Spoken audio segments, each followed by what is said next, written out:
जानते हैं कि जो चीनी है ये रैपिड एनर्जी है, ऐसे ही है ना। तो रैपिड एनर्जी जब भी रैबिट को मिलेगा ये उसको डिस्टर्ब करेगी, ये नहीं कि उसको डायरिया लाहक हो सकता है। लेकिन हर वो खुराक जिसमें से ताकत ग्रेजुअली आहिस्ता आहिस्ता निकल रही है, वक्फे वक्फे से निकल रही है, और ये किसके जरिए होता है? ये क्रूड फाइबर के जरिए होता है। तो ऐसी खुराक रैबिट ज्यादा अच्छे तरीके से डाइजेस्ट कर लेते हैं। अगर तो आपके पास पिंजरे ऐसे हैं कि आप बर्तन में डाल के उसको खुराक दे रहे हैं, तो जाहिर बात है कुतरा करके आपने देना है। लेकिन चूंकि चारा और अजनास को बगैर पेलेट मशीन के एक जान बनाना, एक जिस्म बनाना मुमकिन नहीं है। यानी आप अजनास में चारे को मिक्स नहीं कर सकते। चारा लाइट वेट होता है, ऊपर रहेगा, चारा वो अलग खा जाएगा, नीचे वो दलिया अलग रहेगा, वो अलग खाएगा, फिर वही प्रॉब्लम होगी। हमने इन सारी चीजों को यकजान बनाना है कि उसके पास ऑप्शन ना हो। जिस तरह पैलेट होता है तो पैलेट में रैबिट के लिए ऑप्शन नहीं होता। तो अच्छी हमने पढ़ा कि 20% ऐसी है, 20 या 21 या 22 मैक्सिमम, कि ये जो छोटे बच्चे होते हैं दूध पीने वाले, या फिर मादाएं जो दूध पिला रही होती हैं, जो पेट से होती है, इनकी रिक्वायरमेंट है, हमने उनके मुताबिक फीड बनाई। यानी कि मैदा और मैदे के बाद जो है स्मॉल इंटेस्टाइन, फिर सीकम और फिर लार्ज इंटेस्टाइन और बाहर निकल जाते हैं मीडियम। उसी के दौरान यही सारी ताकत उसमें से निकाल लेते हैं खुराक में से। तो इनका निज़ाम डिफरेंट है। इसके लिए इसी वजह से जो खुराक हम मुतय्यन करते हैं या फीड मुतय्यन करते हैं, तो उसमें इन चीज़ का ध्यान रखा जाता है कि आया ये खुराक उसके लिए काबिल हजम है भी कि नहीं। अच्छा जी, नेक्स्ट हमारा टॉपिक है खरगोश फार्मिंग में सस्ते चारे का जरिया और अहमियत। इस टॉपिक पे कोई बात करना चाहता है तो बात कर लें, फिर आगे मैं इंशाल्लाह इस पे तफसील से बात करता हूँ। हम चूँकि गांव में हैं, वहाँ तो बेशुमार जमीन अवेलेबल है, चारा तो वो तो जगह इस हिसाब से आइडियल कह लें। देखिए यहाँ पे कुछ ऐसे दोस्त भी हमारे बैठे हुए हैं जिनका ताल्लुक अर्बन सिटी से, शहर से। अब जो आपके लिए रूटीन की बात है वो उनके लिए बड़ी अनोखी सी बात है। ठीक है जी। तो बहरहाल इस पे थोड़ा सा तफसील फराहम करते हैं कि खरगोश फार्मिंग में सस्ते चारे का जरिया और अहमियत ऑफ द रिकॉर्ड भी हमने काफ़ी इस पर डिस्कशन की सुबह, अभी दोबारा उसको रिपीट करते हैं। जरिया अगर बात करें तो सस्ते चारे का जरिया आपका अगर जाती होगा, अपना होगा, तो आप फायदे में रहेंगे। इसलिए जो फिजिबिलिटी हमने बनाई है, जो एक मफरूजा हमने बनाया है, तो मफरूजे के मुताबिक हमने जो है एज्यूम किया कि शकील भाई फार्मिंग शुरू कर रहे हैं, लेकिन शकील भाई के पास अपनी ज़मीन नहीं है, लेकिन ज़रूरी है कि वो अपना खुद का चारा उगाए। तो हमने मफरूजे में जो आपकी कैपिटल इन्वेस्टमेंट है या जो अखराजात हैं, ऑपरेशनल कॉस्ट है, उसमें हमने आपके ज़मीन के ठेके के पैसे इन्वॉल्व किए हुए हैं। 2021 दौर के मुताबिक हमने 50,000 रुपये फी एकड़ के हिसाब से किया था। अब मुख्तलिफ इलाकों में सुना है कि रेट थोड़े से बढ़ गए हैं। यहाँ पे मेरा ख्याल है आजकल एकड़ पड़ जाता है लगभग 45,000 का, यहाँ पे जहाँ पे हमारी ज़मीन है, और मुख्तलिफ इलाकों में ये मुख्तलिफ हो सकता है। तो 50,000 रुपये हमने मफरूजा डाला है फी एकड़ के हिसाब से। ये अब ज्यादा भी हो सकता है, बाज़ इलाकों में कम भी हो सकता है। साल का रेट, ये साल का है। पिछले साल हमारे इलाके में 50 चलता रहा है, अभी इस साल 23 से 80 पे। अच्छा, क्योंकि गंदम रेट बढ़ा है ना। गंदम 2200 से 3900 पे गई है, तो वो 50,000 से 80,000। अच्छा, ये अगर किसी वन जैसे चारा अवेलेबल ना हो तो खाली वनडे पे पाला जा सकता है, महीना 2 महीने तक या नहीं? बिल्कुल पाल सकते हैं, लेकिन शर्त ये कि वंडा ऐसा हो जिसमें फाइबर की मिकदार इतनी हो कि रैबिट के लिए वो खुराक डाइजेस्टेबल है। 44 नंबर। हाँ बिल्कुल, इसमें क्रूड फाइबर इतनी है कि रैबिट को अगर आप नॉन स्टॉप 2 महीने भी दे दे तो रैबिट को कुछ नहीं होने वाला, बल्कि वो बहुत ज़्यादा ओवरवेट हो जाएंगे, क्योंकि ज़्यादा ग़िज़ाइयत उनको मिल रही है, तो बहुत ज़्यादा तेज़ी से वजन बढ़ाएंगे, ग्रोथ बहुत ज़्यादा अच्छी है। लेकिन उसके कुछ कॉम्प्लिकेशंस भी हो सकती है, क्योंकि फीड जो हमारे पाकिस्तानी फीड होती है तो इसमें समटाइम ऐसी चीज़ों का भी इस्तेमाल किया जाता है जिसकी वजह से आर्टिफिशियली जो है प्रोटीन लेवल ज़्यादा शो होता है, लेकिन उसके कुछ साइड इफ़ेक्ट्स होते हैं, जैसे कि DCP का, यूरिया का, इन चीज़ों का भी इस्तेमाल होता है।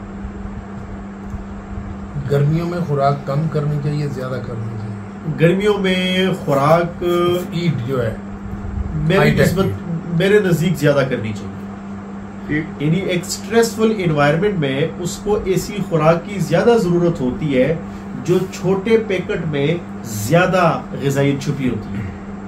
यानी अगर आप फीड खिलाते हैं तो वो अगर थोड़ा भी खाएगा रैबिट तो उसको ज़्यादा ग़िज़ाइयत मिलेगी। हालांकि यहाँ पे उल्टा इसका मतलब दिया जाता है कि नहीं, आप फीड ना खिलाएं, चारा ज़्यादा खिलाएं। उसके साथ सिर्फ एक आपने काम करना है कि पानी आपने ज़्यादा इस्तेमाल करवाना है। ये नहीं करना, बाज़ लोग ऐसा करते हैं कि थोड़ा सा पानी पिला दिया फिर बर्तन हटा दिया। पता नहीं आजकल लोग कर रहे हैं कि नहीं, पहले ज़माने में ऐसे भी लोग करते थे। यानी 24 घंटों में 1-2 बार पानी दे दिया नॉर्मली, बाकी उनके पास पानी मौजूद नहीं होता था। अच्छा, गर्मी में पानी में कोई स्पेशल चीज़ डालते हैं इसमें, मतलब मीठा वगैरह करने के लिए? उसकी तरफ आगे बढ़ते हैं।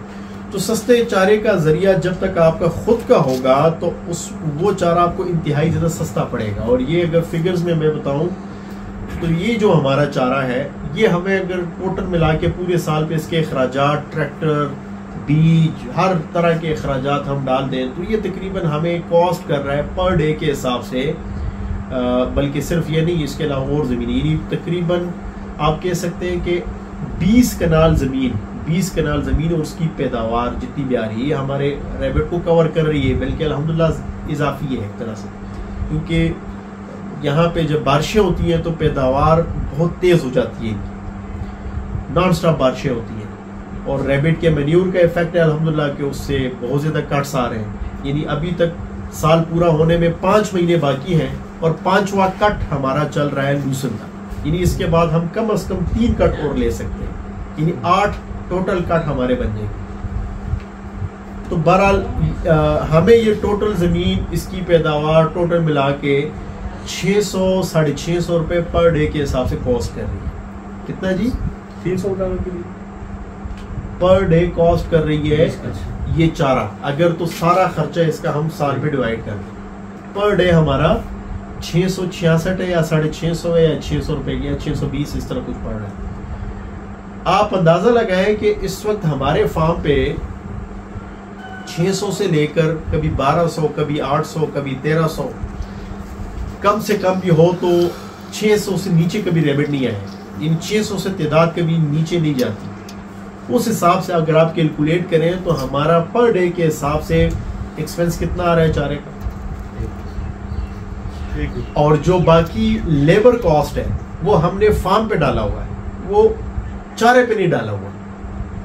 तो वो फार्म के मद में जो अखराजात चल रहे हैं तो लेबर उसमें जम हो जाता है। तो ये हमें जिस तरह कॉस्ट भी, क्योंकि यही हमारा मैनेजमेंटल या हेल्पर स्टाफ होता है जो जाके चारा काट के लेके आ रहे होते हैं। एक रेडी है, जाके वो भर के 3 रेडियां फुल, मीनी उसमें से समझ लें कि एक छोटी ट्राली के बराबर करीब चारा होता है, ठीक ठाक चारा लेके आते हैं। 15, 16, 18, 20 कनाल ठीक ठाक जगह होती है। अच्छा, तो सस्ते चारे का जरिया अपना होना चाहिए। अहमियत पहले भी हम वाजे कर चुके हैं कि ये एक सब्ज़खोर जानवर है। सब्ज़खोर जानवर है इसलिए इनका निज़ाम अल्लाह ने डिज़ाइन ही ऐसा किया हुआ है, रखा ही अल्लाह ने ऐसा है कि ये चारे को ज़्यादा अच्छे तरीके से डाइजेस्ट कर सकती है। या चारे में होता क्या, ये थोड़ा सा गौर से बात सुनिएगा, हर वो खुराक जिसमें फाइबर की मिकदार ज़्यादा होगी उसमें होता यह है कि उसमें से जो एक्सट्रैक्शन होती है, यानी जो उसमें से ग़िज़ाई एक्सट्रैक्शन होती है, जो ताकत उसमें से निकल रही होती है इंटेस्टाइन के ज़रिए, तो वो ग्रेजुअली होती है। वो एक टाइम पे रैंडमली नहीं हो सकती, एकदम से नहीं हो सकती। यानी जिस तरह हम जानते हैं कि जो चीनी है ये रैपिड एनर्जी है, ऐसे ही है ना। तो रैपिड एनर्जी जब भी रैबिट को मिलेगा ये उसको डिस्टर्ब करेगी, यानी कि उसको डायरिया लाहक हो सकता है। लेकिन हर वो खुराक जिसमें से ताकत ग्रेजुअली आहिस्ता आहिस्ता निकल रही है, वक्फे से निकल रही है, और ये किसके जरिए होता है, ये क्रूड फाइबर के जरिए होता है। तो ऐसी खुराक रैबिट ज्यादा अच्छे तरीके से डाइजेस्ट कर लेते हैं। समझ पड़ी है? तो इससे समझ नहीं पड़ी। अच्छा मैं दोबारा बता देता हूँ। क्रूड फाइबर यानी कि जो रेशादार खुराक होती है जिसमें रेशा होता है, वो खुराक जब भी खरगोश खाएगा तो उसमें से जो ताकत निकालता है खरगोश, उसके निज़ाम के जरिए जो ताकत निकलती है तो वो वक्फे से निकलती है, जो रैबिट अच्छे से जो है एक्सट्रैक्ट करके जिस्म का हिस्सा बना लेते हैं। ठीक है जी। लेकिन इसकी निस्बत हर वो खुराक जिसमें फाइबर की मिकदार कम है तो उसमें वो समझ लें कि रैंडम यानी तेजी से जल्दी वक्फे से नहीं होती, जल्दी उसमें से वो एनर्जी या जो भी मतलब बाकी एनर्जी है या कार्बोहाइड्रेट्स हैं, मुख्तलिफ और चीज़ें वो तेज़ी से जल्दी निकलती हैं। तो हर वो खुराक जिसमें से वक्फे से ताकत निकलती है, रैबिट उसी खुराक को अच्छे से डाइजेस्ट कर सकता है। और ऐसी खुराक कौन सी कहलाई जाती है? रफेजेस, चाराजात। यानी जब भी हम इसकी फीड की बात करते हैं तो फीड में भी फिर हम इस बात का ध्यान रखते हैं कि इसके लिए क्रूड फाइबर की मिकदार इतनी है कि रैबिट के लिए वो डाइजेस्टेबल हो, काबिल हजम हो। अच्छा, चारे की अहमियत और ज़राए के हवाले से टॉपिक पे मैंने रोशनी डाली है। इस हवाले से कोई सवालात हो तो पूछ लें। जिस तरह ये लूसन है, जब ज़्यादा बांधी होती है, अगर उसको खुश कर लें, हे बना लें, जैसे हम बकरियों के लिए भी वही हे इस्तेमाल करते हैं, तो हे इस्तेमाल कराएं और या सब्ज कराएं, तो इसमें आपने क्या वो रोशनी डालेंगे तो हे वाला निज़ाम ठीक है या उसमें कोई कमी पेशी हो जाती है या इनके लिए सूटेबल है या नहीं है? खुश देखिए, अगर तो आपने चारे को खुश कर लिया, इसका मतलब कि उसमें से एक बड़ा हिस्सा पानी का आपने निकाल दिया, पीछे जो बचा हुआ हिस्सा है चारे में वो वॉल्यूम में कम हो जाएगा, वजन में भी कम हो जाएगा, लेकिन ग़िज़ाइयत उसमें ज्यादा होगी। समझिए? तो उसकी निस्बत अगर फर्ज करें फ्रेश फॉर्म में आप एक रैबिट को 500 ग्राम चारा खिलाते हैं और खुश्क हुआ अगर आप 100 ग्राम खिलाते हैं तो ये तकरीबन इक्वल होगा, बराबर होगा ग़िज़ाइयत के एतबार से। बाकी इनमें कोई इफेक्ट तो नहीं करता? इफेक्ट तब हो सकता है कि अगर आपने इसको आदी ना करवाया हो, यानी इसमें ये थोड़ा सा ये ज़हन में रख लीजिएगा, अगर तो आपने खरगोश को खुश्क घास पे आदी करवा लिया, खुश्क घास पे, और फिर कोई ऐसे चारे का जरिया आप लेके आ रहे हैं जिसमें से पानी की मिकदार ज्यादा हो, भले कोई भी चारा हो, भले वही चारा हो जो खुश्क करके आप दे रहे हैं, लेकिन अगर आप फ्रेश फॉर्म में दे रहे हैं, पानी की मिकदार ज्यादा है, तो एक मुमकिन है कि रैबिट जो है उसको ठीक से डाइजेस्ट ना कर पाए, डायरिया डेवलप हो जाए। मैदे को आदि बनाने के लिए स्लोली जब भी कोई भी खुराक होती है ना, तो हर जानदार उस खुराक को हजम करने के हवाले से कुछ खास किस्म के एंजाइम जो है वो डेवलप करता है, और कुछ खास किस्म का बैक्टीरिया जो है वो डेवलप हो रहे होते हैं जो कि अच्छे से उस खुराक को जो रेगुलर में उसको मिल रही है उसको डाइजेस्ट करने में मावन साबित होती है। तो ऐसा ही जनाब, जब भी कोई रैंडम बड़ी तब्दीली आएगी, इसी वजह से कहते हैं कि खरगोश को जब भी कोई नई चीज़ खिलाएंगे वो उसको एज ए ट्रीट खिलाएंगे, एकदम से ज़्यादा मिकदार में नहीं खिला सकते। मिसाल के तौर पे आप लूसन खुश्क इस्तेमाल कर रहे हैं और एकदम से आप फ्रेश पे लेके आ गए, तो हो सकता है कि रैबिट आपके मुतासर हो जाए, ज़्यादा चांसेस है, स्पेशली पहले कट में। पहला कट जो है वो उसमें पानी की मिकदार बहुत ज़्यादा होती है, थोड़ा सा कच्चा होता है वो। जो दूसरा कट होता है, तीसरा कट होता है, वो इतना ज़्यादा मुतासर नहीं कर पाता। यानी जो प्रैक्टिकल हमारे यहाँ पे एक्सपीरियंसेस हमने कच्चा है जी, वो किसी भी जानवर को मेरा ख्याल है नुकसान दे सकता है। तो फिर ये तो हो गया लूसन। हमारी तरफ लूसन नहीं है, लोग काश्ती नहीं करते, वहाँ पर बरसीम इंशाल्लाह चलता है, उसका सीजन खत्म हो गया। अब दो चीजें हैं, मकई और ज्वार, ये फसलें तकरीबन तैयार है हमारी तरफ। अच्छा, इनमें से कौन सी बेहतर? जो हाइब्रिड ज्वार है वो एक अच्छी खुराक समझी जा सकती है, यानी उसमें लगभग 13-14% प्रोटीन मौजूद होता है। उसकी निस्बत जो मक्की है, जो जिसमें से सिट्टा निकलता है, जो दाना निकलता है, जब उसमें से दाना निकल आता है तो पीछे उसके तन्ने में प्रोटीन लेवल इंतहाई कम हो जाता है, यानी लगभग 8% के आसपास रह जाता है। और कोई सवाल? इसको किस स्टेज में काटना चाहिए, इसका कितना हाइट होनी चाहिए? क्योंकि जब बड़े हो जाएंगे तो तना बन जाएगा नीचे और वो हार्ड होगा। कोशिश करें कोई भी फसल हो, आपने ये देखना है कि वो अपने फुल साइज को भी पहुंच गया और लगभग उसका फूल निकलने के करीब करीब वक्त हो। ये बेस्ट टाइम होता है उस चारे को काटने के लिए। ये वो पीरियड होता है जिसमें आपको ज्यादा वॉल्यूम भी मिलता है और ज्यादा वॉल्यूम के हिसाब से अच्छा प्रोटीन, अच्छी ग़िज़ाइयत भी मिल जाती है। तो ये मकई हम जवार डालते हैं तो इसको काट के डालना चाहिए, छोटे छोटे कुतरा कह रहे हैं आप। अगर तो आपके पास पिंजरे ऐसे हैं कि आप बर्तन में डाल के उसको खुराक दे रहे हैं तो जाहिर बात है कुतरा करके आपने देना है। हमारा दो तरीके हैं, कुतरा करके भी डाल सकते हैं फीडर के अंदर, क्योंकि फीडर उमूमी तौर पे हमारे खाली रहते हैं रैबिट, तो फीड बहुत कम इस्तेमाल होती है, तो वो उसी टाइम 10-15 मिनट के अंदर शट कर जाते हैं, पता ही नहीं चलता उसका।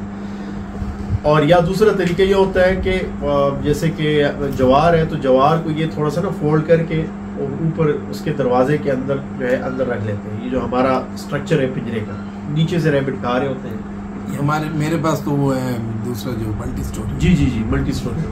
तो उसमें तो अंदर ही दरवाजा खोल के अंदर ही डालना है, तो वो लंबा तना होगा, बर्तन में डालेंगे ना उसको फिर उसको बारीक काट कुतरा करके बर्तन में डाल दें, ऐसा ही है। अच्छा, इसमें उस पे वो यूरिन करके ना वो सारा ज़ाया हो जाता है, नीचे जो है उसमें काफी ज़ाया होता है, वो उसमें ज़ाया हो जाते हैं। लेकिन ये खुश जब घास को हम खुश करते हैं ना, और अभी मार्केट में जो फीड की तरह वो मशीनें आती है ना, पैलेटाइजर, हाँ, अगर हम इस तरह इनको आदि कर लें ये खरगोश को, तो वो बेहतर नहीं है ये पायलट के जरिए खुश घास को। हाँ, ये तो बहुत अच्छा है, क्योंकि एक तो ज़ाया बहुत ज़्यादा हो जाता है नीचे। देखिए मैं दोबारा बता दूं, आगे जाके एक टॉपिक भी है इसी से रेलेवेंट है, बेहतरीन नताइज के लिए फीड की अहमियत और अक़साम, मेरे ख्याल है उसको भी साथ में टच कर लेते हैं। चल तो वही तकरीबन है। तो उसमें यह है कि जो ये मकई और जवार है ऊपर जाके इसको इसके वो पत्ते भी निकले होते हैं, लेकिन इतना इतना नीचे वो हार्ड, उसका वो जो तना है वो हार्ड हो गया, ये खा जाता है उसको भी खा जाते हैं। दूसरा हर एक नहीं खाता, लेकिन अगर आपने आदी किए हुए हैं, ज़्यादा फ़र्ज़ करें मौसम अच्छा है, एनवायरनमेंट ठीक है और कोई और खुराक नहीं मिल रही, तो फिर हर एक चीज़ खा जाते हैं, लकड़ भी खा जाते हैं, बाकी तो जब भूखे हो तो खा जाते हैं। ये मैंने आम जो घास होता है ये खब्बल वगैरह ये डाला नहीं खाया हूँ। मैं बता देता हूँ दोबारा, देखिए चाराजात के मुख्तलिफ अक़साम हो सकते हैं, लूसन, बरसीम, नेपियर ग्रास, राई ग्रास, वटेवर, मुख्तलिफ जो नड़ी हमने बताया, ये भंग हो गई है, खबल हो गई है, मुख्तलिफ और बहुत सारे अक़साम है, हर तरह के चाराजात। हर चारे की अफादियत और रिजल्ट एक दूसरे से मुख्तलिफ हो सकते हैं। बाज़ में ग़िज़ाइयत ज़्यादा है, बाज़ में ग़िज़ाइयत कम है। जिसमें ग़िज़ाइयत ज़्यादा है तो ऑटोमेटिकली आपकी फीड की बहुत बड़ी बचत शुरू हो जाती है, इसी वजह से उसकी तरगीब भी ज़्यादा दी जाती है। जिस चारे में ग़िज़ाई ताकत कम होती है, जिसमें ग़िज़ाइयत कम होगी तो उसके साथ फिर फीड पे लोड थोड़ा सा बढ़ जाता है, क्योंकि आपने हर हाल में उसकी ग़िज़ाई ज़रूरत को कवर करना होता है। तो ये डिफरेंस है। बाकी ये हर्बीवोरस एनिमल है, इसको फलदार दरख्तों के पत्ते खिलाएं, तूत शहतूत के पत्ते खिलाएं, जो पॉपुलर दरख्त है सफ़ेदार हमारी तरफ उसको कहते हैं, उसके पत्ते खिलाएं और मुख्तलिफ दरख्तों के पत्ते खिलाएं। हर ये बांग बूटी जो है, ये तो जितनी हमारे इलाके में इतनी है कि खत्म नहीं होती। ये 60 के 60 भी ले जाएं आपसे उठा के, उनके बच्चे भी हो तो वो खत्म नहीं। गाँव वाले भी खुश हो जाते हैं, वो हर तरफ खेतों में जिधर जाए बेचारे सफाई करते रहते हैं, क्योंकि मैं ये काम करता रहा हूँ तो मुसीबत डली होती। ये खिला दें तो ये नशे में नहीं पड़े रहेंगे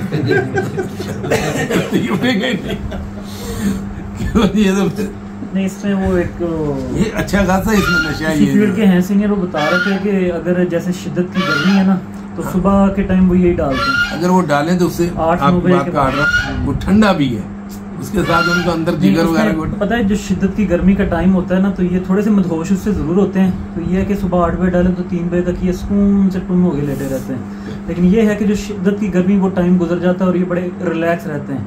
और उसी गर्मी के दौरान अगर ये गर्मी ज़्यादा फील करें हाँ पे, तो उतनी ज़्यादा इन्हें गर्मी भी महसूस होती है, उतनी ज़्यादा मुश्किल भी होती है।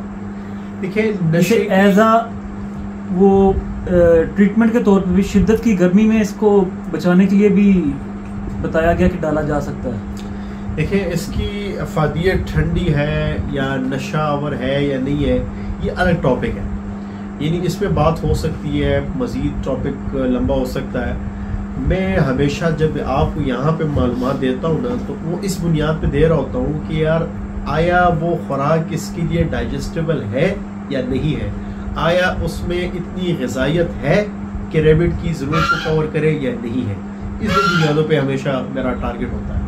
अब इसमें जो हम इस्तेमाल करते हैं, आपको पता है, ठीक ठाक ज़्यादा क्वांटिटी में इस्तेमाल करते हैं। अगर हम अपना तजुर्बा शेयर करें तो हमने कभी भी रैबिट में कोई भी ऐसा रैबिट महसूस नहीं किया जो नशे की हालत में, मतलब कि वो थोड़ा सा बिहेवियर उसका इस तरह का हो ना, ऐसा कभी भी हमने महसूस नहीं किया। यानी उसका फिर बिहेवियर इस तरह होना चाहिए ना कि यार इस तरह टोन बढ़ा रहे लुढ़क रहा हो या भग पी के बंदा जो है वो जो चीज़ बहुत करीब भी होती है तो वो दूर नजर आती है तो उस तरह का कोई, ये बिल्कुल उसी हिसाब से आपको रिस्पॉन्ड करते हैं, एक्टिव हैं, यानी आप पकड़ते हैं ये भागते हैं, यानी कभी भी हमने उस तरह का कोई फर्क महसूस नहीं किया। मतलब डाली जा सकती एक टाइम। हाँ, इसको एक मुमकिन है कि हो सकता है कि इंसान पे इसके नशे का असर हो, रैबिट में ना हो, सही एक मुमकिन है। मैं डालता हूँ, मैंने भी कभी फील नहीं किया, मैं तकरीबन रोजाना डालता हूँ, ठीक है, कोई मसला नहीं। हम तो इसलिए गाइड करते हैं, एक फ्री चारा है, फ्री अवेलेबल है, और प्रोटीन इसमें ठीक ठाक अच्छी खासी प्रोटीन होती है, 20% के आसपास प्रोटीन होती है। अच्छा, ये खुराक से रिलेटेड एक और बात थी कि अगर ये जैसे फीड अगर आपके पास अवेलेबल नहीं है, एक मैनुअल बताया जाता है जैसे जौ, जवी, चोकर, कनक और बाजरा, अगर इसको भी मिक्सअप करके इसे बारीक नहीं करना, इसी हिसाब से डाला जाए तो तकरीबन इसी की जो प्रोटीन वैल्यू है उसी के बराबर, वनडे के बराबर बन जाती है। एक चीज़ जो स्ट्रिक्टली मना करते हैं वो है कि मकई खरगोश के लिए जहर है, इस पे थोड़ी सी रोशनी डालिएगा कि बाकी ऐसे कनक डाली जा सकती है ऐसे। जी, नेक्स्ट हमारा टॉपिक है, बड़ा अच्छा आपका सवाल इसी में छुपा हुआ है, बेहतरीन नताइज के लिए फीड की अहमियत और अक़साम। तो उसके आगे दो पहलू हैं। नंबर एक, खुद का तैयार करना, जो आपने बताया, मुख्तलिफ इंग्रेडिएंट्स, मुख्तलिफ अजनास लेके उसको ग्राइंड करके मिक्स करके एक ख़ास फार्मूलेशन के तहत इस्तेमाल करना।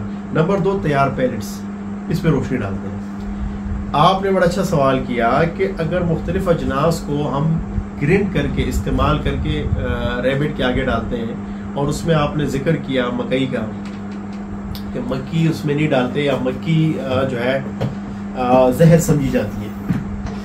देखिए, मक्की जहर नहीं है, सिर्फ काबिल हजम नहीं है। इनके हिसाब से तो वो होगी ना कि जो जी। मैं दोबारा बता दूं कि हर वो चीज़ जो कि उसमें क्रूड फाइबर की मिकदार इंतहाई कम और कार्बोहाइड्रेट ज़्यादा होगा या स्टार्च ज़्यादा होगा। अब मक्की में क्या होता है, स्टार्च ज़्यादा है। जब स्टार्च ज़्यादा है तो रैबिट के लिए, स्पेशली जो छोटे बच्चे होते हैं, उसके लिए आसानी से हजम करना मुमकिन नहीं होगा। तो इसका इस्तेमाल होता है फीड में, ये नहीं कि नहीं होता, हाईटेक में भी होता है। हाईटेक में लोग दे भी रहे हैं, आप भी दे रहे हैं, मैं भी दे रहा हूँ, आप भी दे रहे हैं, लगभग पूरे पाकिस्तान ही दे रहे हैं, लेकिन उसकी बहुत एक माकूल क्वांटिटी होती है। यानी मिसाल में देता हूँ कि कोई भी फर्ज करें कोई ऐसी चीज जैसे गुड़, ज्यादा रैबिट को नहीं दे सकते, लेकिन वही गुड़ या शीरा जो है वो फीड में इस्तेमाल होता है, लेकिन माइन्यूट क्वांटिटी में इस्तेमाल होता है। तो जब भी आप कोई फीड बनाते हैं ना, तो उसमें से अगर उसकी क्वांटिटी इतनी कम हो, यानी परमिसिबल लेवल हो, तो फिर चल जाती है, ये नहीं है। लेकिन अगर आप उसको इस तरीके से डालते हैं कि ज्यादा बड़ा हिस्सा मक्की का है या सिर्फ मक्की है, आप ये सोच के कि यार ये तो बड़ी सस्ती है, बाकी चीजें महंगी हैं, ये सस्ती चीज है, इसको ज्यादा कर लो, तो उस बुनियाद पे फिर वो खुराक इसके लिए हो सकता है कि नाकिस साबित हो। अदरवाइज अगर आप परमिसिव, जैसे कि मैं खुद फीड फार्मुलेशन या बरसों तक मैं ये नहीं कि मक्की नहीं इस्तेमाल करता हूँ, और मेरे ख्याल से आई वॉज फर्स्ट वन कि मैंने इस पर बहुत ज़्यादा रोशनी डाली कि यार मक्की का ज़्यादा इस्तेमाल नहीं करो, मक्की का ज़्यादा इस्तेमाल नहीं करो। मैंने हमेशा तरगीब किस चीज़ की थी कि यार जौ का ज़्यादा इस्तेमाल करो, जौ का ज़्यादा इस्तेमाल करो। ये बहुत पुरानी बातें हैं। तो बहरहाल क्योंकि इस खातिर की ये नहीं कहा लोगों को कि यार इसका इस्तेमाल बंद करो, अगर ये उसमें दूध हजम गजाइत नहीं मौजूद है, है। अगर ये हजम नहीं होती है जल्दी, जो चिक्स है मुर्गी के बच्चे, फार्मिंग में जब ये पहले दिन आते हैं तो पहली ग़िज़ा इनको मकई का दलिया क्यों दिया जाता है? मकई का दलिया क्यों दिया जाता है? हाँ जी, 100%। देखिए रैबिट पहले का 24 घंटे जी जी रैबिट का निज़ाम टोटली मुख्तलिफ है मुर्गी से, बकरी से, गाय से, इनकी निस्बत टोटली मुख्तलिफ है। रैबिट का निज़ाम और घोड़े का निज़ाम ये समझ लें कि एक बराबर है। दोनों में सीकम पाया जाता है, यानी कि मैदा और मैदे के बाद जो है स्मॉल इंटेस्टाइन, फिर सीकम और फिर लार्ज इंटेस्टाइन और बाहर निकल जाते हैं मीडियम। उसी के दौरान यही सारी ताकत उसमें से निकाल लेते हैं खुराक में से। तो इनका निज़ाम डिफरेंट है। इसके लिए इसी वजह से जो खुराक हम मुतय्यन करते हैं या फीड मुतय्यन करते हैं, तो उसमें इन चीज़ का ध्यान रखा जाता है कि आया ये खुराक उसके लिए काबिल हजम है भी कि नहीं।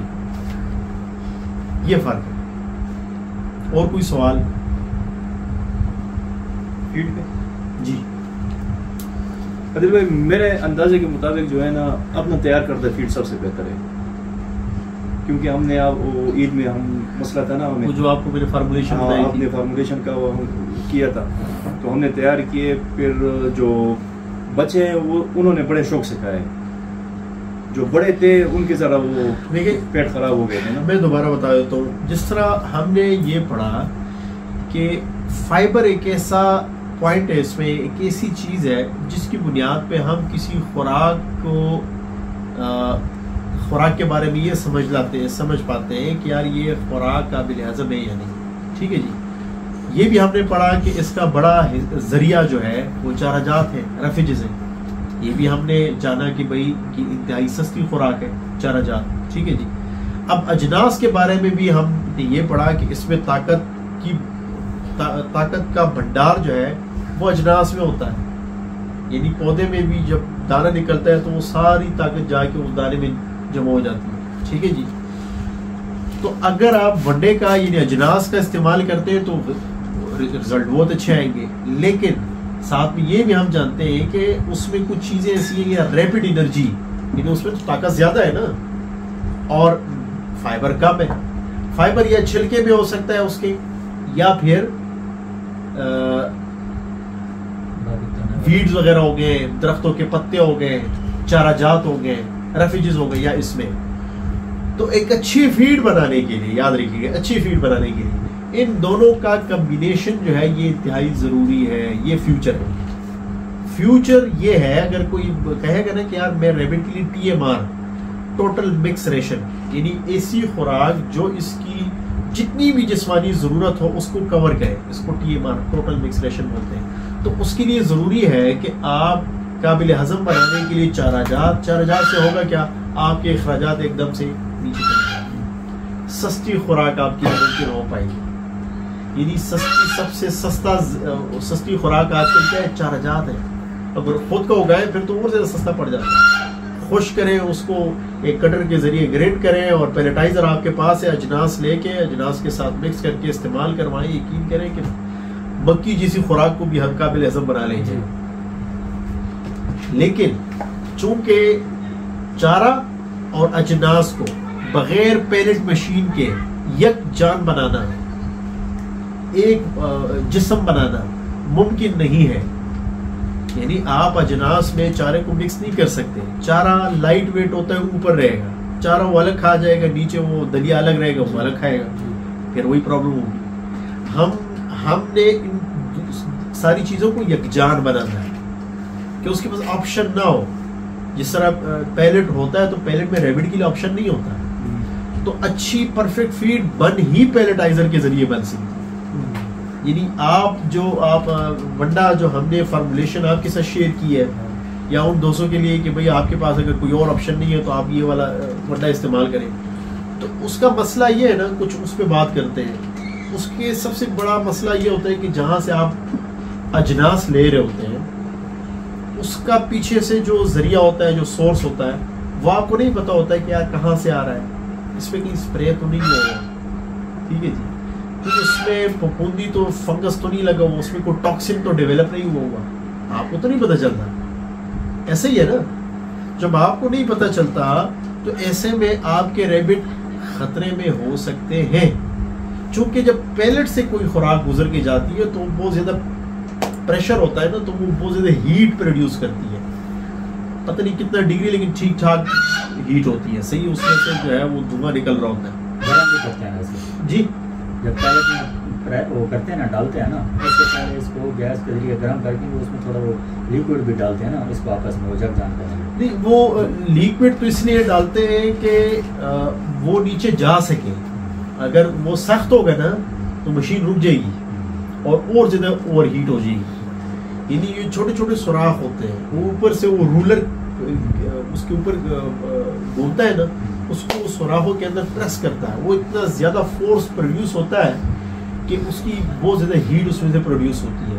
उसकी वजह से इसमें मौजूद अगर कोई बैक्टीरिया, कोई पैरासाइट वगैरह हो तो वो भी किल हो जाते हैं, वो भी खत्म हो जाते हैं। अच्छा, इसमें एक और चीज़ थी, जैसे बकरियों में बच्चों के लिए अलहदा फीड बनती, अडल्ट्स के लिए अलहदा, प्रेग्नेंट के लिए अलहदा।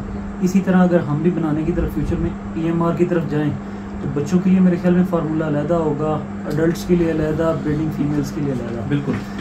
अब बच्चे जो है नॉर्मली कहते हैं कि 40 दिन तक दूध पिलाना चाहिए खरगोश माँ का पिला के, तो फिर अब इसमें एक मालूमात है, उसकी तनसीह कीजिएगा। कहते हैं कि जब 40 दिन बाद आप अलहदा कर दें तो फौरी तौर पे जो है बाजरे को पहले धोएं और उसके अंदर फिर सुखा के फिर दूध हो गया, दूध और बाजरा मिक्स इतना लेके कि वो जज्ब कर ले।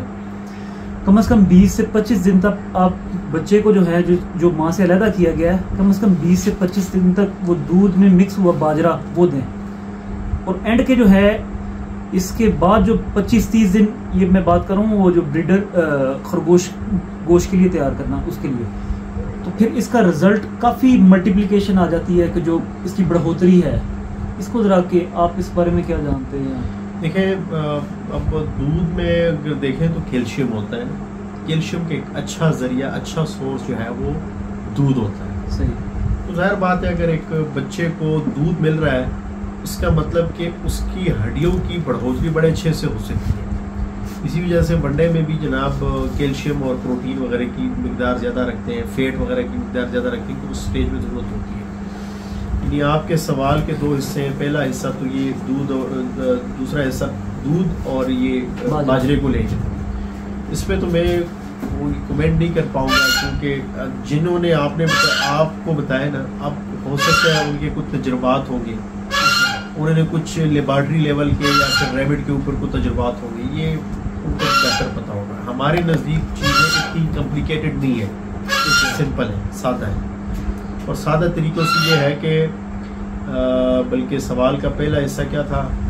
सिर्फ यही कि जो अचानक जो है गोश्त बढ़ाने वाला वंडा बच्चों को दिया जा सकता है, ये था कि किस उम्र में, किस स्टेज में इसकी खुराक की किस्म या फिर उसमें कौन सी तब्दीली होनी चाहिए। जी, ऐसा ही है ना?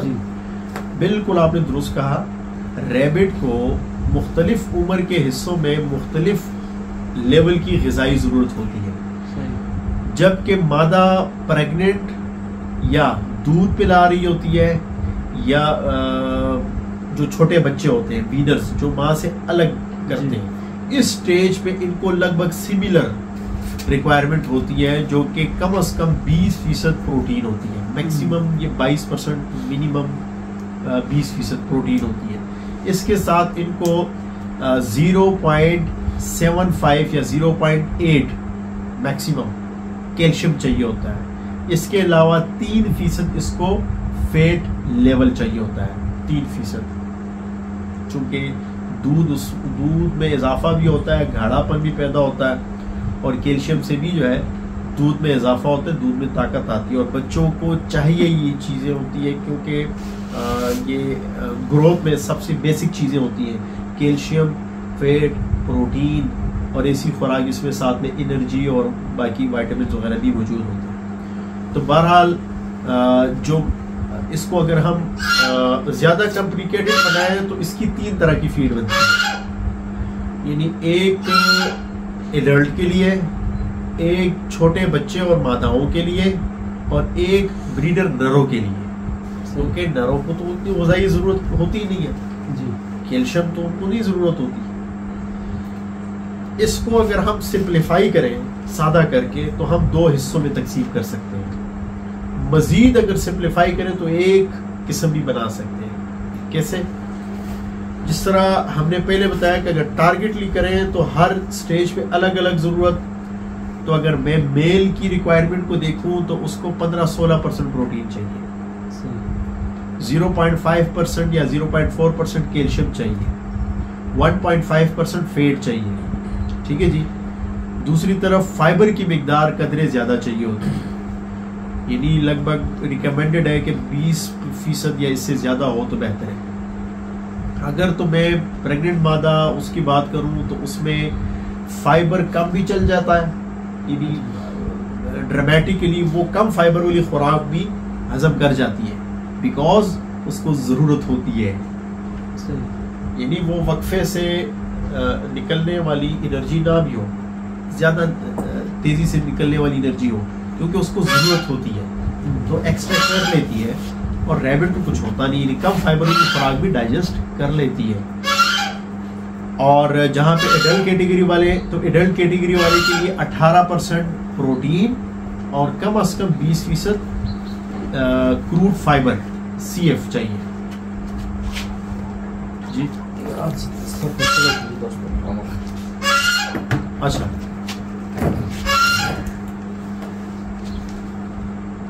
ठीक है जी।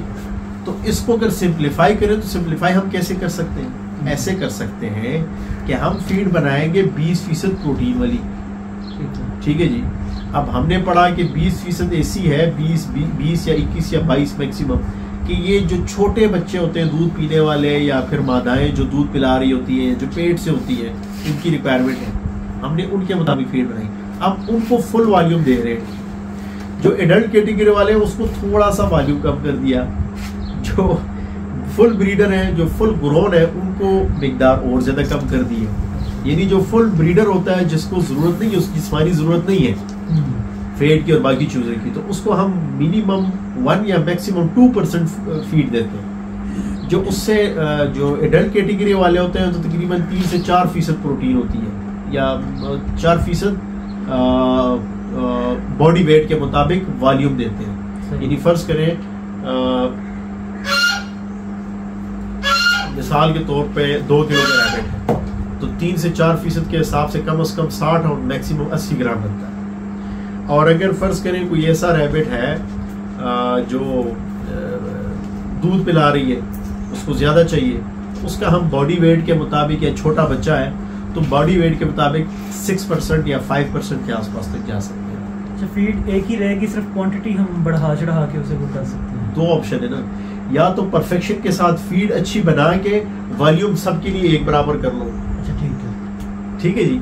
या फिर आप मिसाल में दे रहा हूँ कि फर्ज करें कि एक गिलास में आपने एक कप चीनी डाल दी, दूसरे गिलास में 2 कप चीनी डाल दी, तीसरे गिलास में 3 उसमें डाल दी है। ठीक है जी।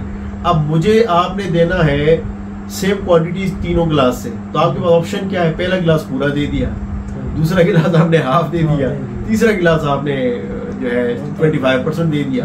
मुझे उसी हिसाब से एनर्जी मिली है, तो उसको रिवर्स कर लें। रिवर्स कर लें कि हमने फीड एक बनाई और मैं वापस उस गिलास में डाल रहा हूँ, 3 हिस्से हैं, तो मैं उस हिसाब से उनको, उनकी जरूरत इतनी है, रिक्वायरमेंट कम है उसकी, CP कम चाहिए उसको, प्रोटीन कम चाहिए, फाइबर ये क्या कहते हैं, फैट कम चाहिए, कैल्शियम कम चाहिए, तो मिकदार कम कर दें, चारे का ज्यादा इस्तेमाल करें, जबरदस्त चलते रहे। अगर तो आपके पास ब्रीडर है और बेतहाशा जैसे बच्चे को दे रहे हैं, प्रेग्नेंट मादा को दे रहे हैं, ऐसे ही नर को दे रहे हैं, तो वो जबरदस्त तरीके से ओवरवेट होगा, सही जंबो साइज का रैबिट बन जाएगा।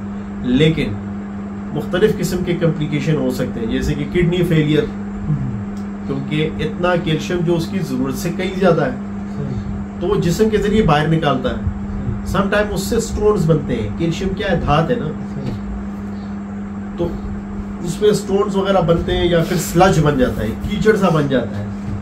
आप देखते हैं कभी कभी रैबिट का वो यूरिन जो है वो सफेद सा हो जाता है, चूना होता है सही। तो ये स्लज कभी कभी ब्लॉकेज की वजह भी बन जाती है। अच्छा, इसमें एक और माजरत एक और चीज़ भी थी कि जैसे कुछ प्रेग्नेंट मादा बच्चे दिए हैं, अब बच्चे 20 दिन बाद जो है वड्डा खाना शुरू कर देते हैं माँ के साथ ही जी। तो वो माँ का वड्डा जो है वो कुछ और हिसाब से कि वो ताकत है उसमें दूध आए, और तो बच्चे भी वो खाना शुरू कर देते हैं और अक्सर उनके पेट गड़बड़ कर जाते हैं। कभी भी गड़बड़ नहीं कर सकते। क्वांटिटी ज़्यादा ये खाने से गलतफहमी है। जो बच्चा माँ के साथ होगा उसको उतनी ही ग़िज़ाई ज़रूरत है जितनी कि उसकी माँ को ज़रूरत है। ठीक है।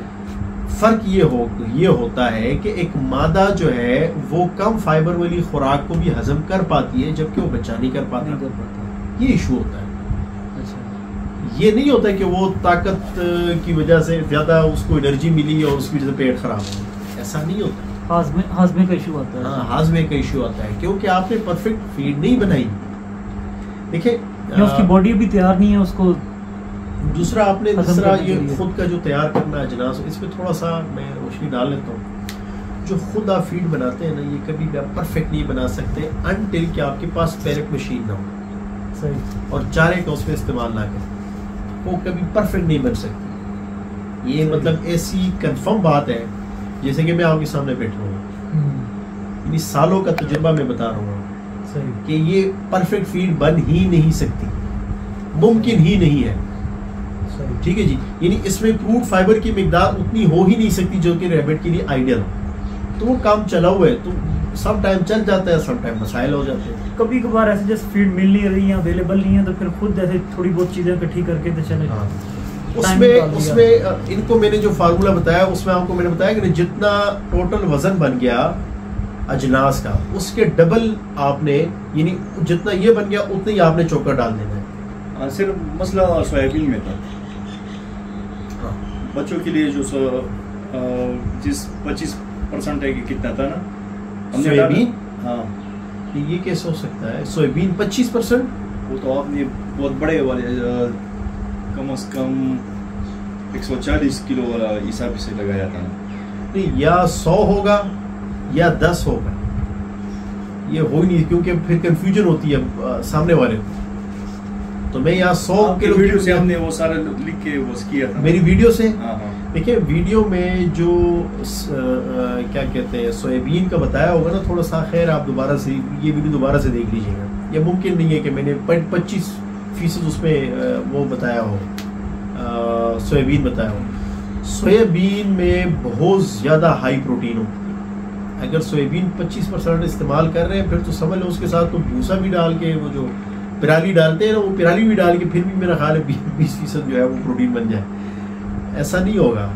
और दूसरी बात ये कि जो सोयाबीन होता है ना, इसको पैलेटाइजर से जब गुजारते हैं तो इसकी डाइजेशन जो है वो अलग तरीके से होती है, यानी अलग तरीके से समझ लें डाइजेशन जो है वो रिएक्ट करती है। जबकि अगर आप फर्ज करें फ्रेश फॉर्म में आपने वो ले लिया, दाने ले लिए सोयाबीन के, उसको आपने ग्राइंड करके डायरेक्टली फीड में डाल मिक्स करके देते हैं तो रैबिट के लिए काबिल हजम नहीं होगा। नहीं, उसको पहले कुक करना है। कुक किया। अच्छा, कुक किया था आपने। अच्छा। ये तकरीबन हाफ कुक किया जो है ब्राउन सा हो जाए। हाँ। कि उस वक्त तक ब्राउन कुक करोगे जब तक वो ब्राउन ना हो। जब वो कुक होता है तो उसकी डाइजेस्टिबिलिटी इम्प्रूव हो जाती है। जैसे कि हम गंदम कच्ची जो है वो हजम नहीं कर सकते, वही गंदम जो है कुक होती है हम हजम कर लेते हैं। बहरहाल ये वीडियो दोबारा से आप देखिएगा कि इसमें लाजमी कोई न कोई जो है गलतफहमी है। नहीं, वो हमने उसमें अजाब बहुत ज्यादा थे ना, तो इसलिए उसमें जो का इस्तेमाल ज्यादा है। वो जो का इस्तेमाल ज्यादा है। सही। यानी सबसे ज्यादा हिस्सा उसमें इंग्रेडिएंट्स में से ना जो का होता है। कोई और सवाल? यानी फीड जब नहीं मिलती है, जैसे हमारे यहाँ भी हुआ था, ईद पे नहीं मिल रही थी, उस वक्त फिर जो आपने इनको फार्मूला बताया उसके तहत हम बना के बंदा खुद को दे सकते हैं। हाँ। लेकिन इसमें बेहतर यह है कि वो हाईटेक 44 ही जब तक मिलती है तो वो ज़्यादा रिकमेंडेड है। देखें, अगर 100 किलो फीड बनानी है ना, 100 किलो में मैं बता देता हूँ, फिर आप 10 kg भी उसमें से आप एक्सट्रैक्ट करके कर सकते हैं अपने लिए। इसमें लगभग 40% या 35% इसमें जो होता है, जो की मिकदार ज़्यादा होती है। जो गंदम होती है लगभग 25% के आसपास होती है। फिर बाकी अजनास जैसे कि ये पर मिलेट यानी बाजरा हो गया, बाजरे के साथ अगर फ़र्ज़ करें आप प्रेग्नेंट मादा या फिर दूध पिलाने वाली मादा के लिए कर रहे हैं तो फिर फेड का बेहतर जरिया जो है वो सनफ्लावर सीड होते हैं, नॉरपरस जो होते हैं सनफ्लावर सीड के मेरा हाल है 5% या 8% के आसपास वो डालते हैं। इसके अलावा मेरा ख्याल है 10% है या पता नहीं 8% इसमें वो है मक्खी है। ये चीज़ें मिक्स करके ग्राइंड करके लगभग 70% इसको ग्राइंड कर लें, और साथ में अगर और ज़्यादा बेहतर बनानी है तो मिनरल प्रीमिक्स मिल जाता है, तो 100 किलो में आप 100 ग्राम डाल दें, 100 किलो में 100 ग्राम डाल दें। अगर अच्छा ब्रांड हो, अच्छा ज़्यादा अच्छा ब्रांड ना हो तो थोड़ा सा वॉल्यूम कम कर दें, या गर्मियाँ हो तो थोड़ा सा मिनरल प्रीमिक्स के इस्तेमाल बढ़ा लें, इजाफा कर लें उसमें। इजाफा इसलिए कर लें कि गर्मियों में या फिर दूध पिलाने वाली मादाओं को ज़्यादा ज़रूरत होती है मिनरल्स वगैरह की, मिनरल डिफिशिएंसी की वजह से फिर मुख्तलिफ मसाइल बनते हैं, दूध कम आना या फिर एक दूसरे के बाल नोचना। खरगोश अक्सर एक दूसरे के बाल नोच के ना, अगर एक पिंजरे में 2 खरगोश हैं, एक खरगोश दूसरे खरगोश को गंजा कर लेता है, अक्सर बाल नोच रहा होता है उसके। ये मिनरल या अनयूजुअल चीज़ों को बाइट करना, ये उसके साइड इफ़ेक्ट्स हैं, तो वो चीज़ें कम हो जाती हैं। दूसरा साथ में पिंक नमक जो गुलाबी नमक है उसको ग्राइंड करके ये थोड़ा सा इस्तेमाल कर सकते हैं, 100 ग्राम ये डाल दें बीच में से, और जितना ये टोटल वॉल्यूम बन गया, फर्स्ट करें 100 किलो बन गया, इसमें उतना ही चोकर डाल दें। चोकर क्यों इतना ज़्यादा इस्तेमाल किया जाता है? चूँकि चोकर इन सारी इंग्रेडिएंट में से वाहिद ऐसी चीज़ है जिसमें फाइबर की मिकदार ज़्यादा होती है, और ये वाहिद ऐसी खुराक है जो इन अजनास में हल हो सकती है। चोकर का बस एक देखा कि वो खाते हुए ना तो छींके बहुत मारता है वो, ये कॉम्प्लिकेशंस तो होगी, वो जरा उसे मुश्किल हो, नाक में चला जाता है ना। जी आपने जो गंदम, सनफ्लावर, मकई, मिनरल मिक्स और नमक, जी बस यही 5 चीजें, और इसी के बराबर फिर चोकर डाल के। हाँ, DCP भी डालेगा, डाई कैल्शियम फास्फेट मैं तो कहता हूँ ना डालें, इसमें रैबिट इसको खाना ज़्यादा कर लेगा। लेकिन बहरहाल जब आप ये स्टॉप करेंगे ना तो आप देखेंगे कि रैबिट आपके बहुत जल्दी कमज़ोर होने शुरू हो जाते हैं, और जबकि ये जो प्योर चीज़ें हैं ना, ये जब आप इस्तेमाल करेंगे तो ग्रोथ रैबिट की थोड़ी स्लो होगी, लेकिन जब आप ये छोड़ भी देना तो रैबिट वापस जल्दी जो है वो सुकड़ेंगे नहीं जल्दी, आप कमज़ोर नहीं होंगे जल्दी। DCP इसमें बूस्टर है। हाँ, बूस्टर है, यानी हाईटेक के अलावा हम कुछ और फीड इस्तेमाल नहीं कर सकते, ये बस इमरजेंसी के लिए बस कर सकते हैं। इमरजेंसी के लिए अल्लाह करे कि आने वाले कुछ चंद 4-5-6 महीनों में अच्छी फीड बन जाए। मेरी दुआ है, इंशाल्लाह कुछ इन्वेस्टर से भी हमारी बात चल रही है, हो सकता है अच्छी फीड बन जाए, क्योंकि वो भी ज़रा आजकल बड़े हाई लेवल में चल रहे हैं ना। अच्छा, वहाँ पे CP वंडर डाल रहे हैं, CP कंपनी शायद आपको हो इल्म। कौन? CP वंडर मुझे नहीं पता, थाईलैंड की है, इम्पोर्टेड है, बाहर की फीड है।